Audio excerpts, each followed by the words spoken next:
It's Miri, hater of fondant, cake decorator of buttercream, and today we have a cake that I believe was used for a wedding. Now, if any of you have been on my website, you know that I only do wedding cakes that are $500 or more, but that doesn't mean that you can't order a small cake for your wedding.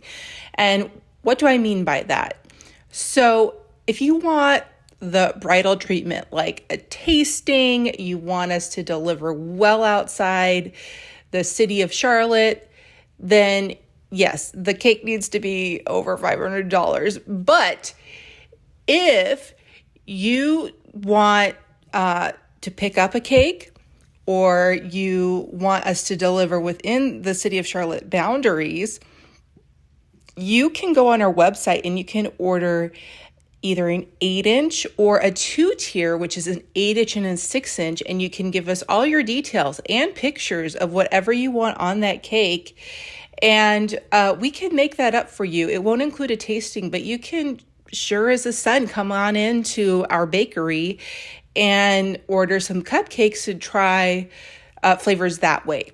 So a lot of people do that. A lot of people that they just want a cutting cake, or they just want a small cake for their wedding because they're having a small wedding, and they want one of my cakes.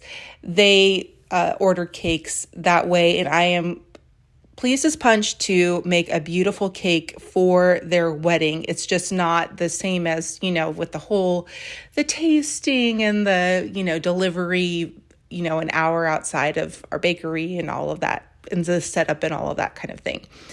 But this one was definitely for a wedding, now that I think about it. And she gave me every single one of her flowers, and I made sure to put every single one of them on this cake. It included pink roses and dark pink roses, white peonies, and then she wanted some really fuchsia heather on it, and some blue baby's breath.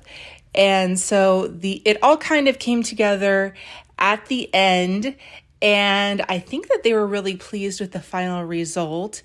So it ended up being just a really beautiful cake for their wedding that they could cut into. So yeah, if you have a small wedding, don't be shy. Go ahead and order on our website.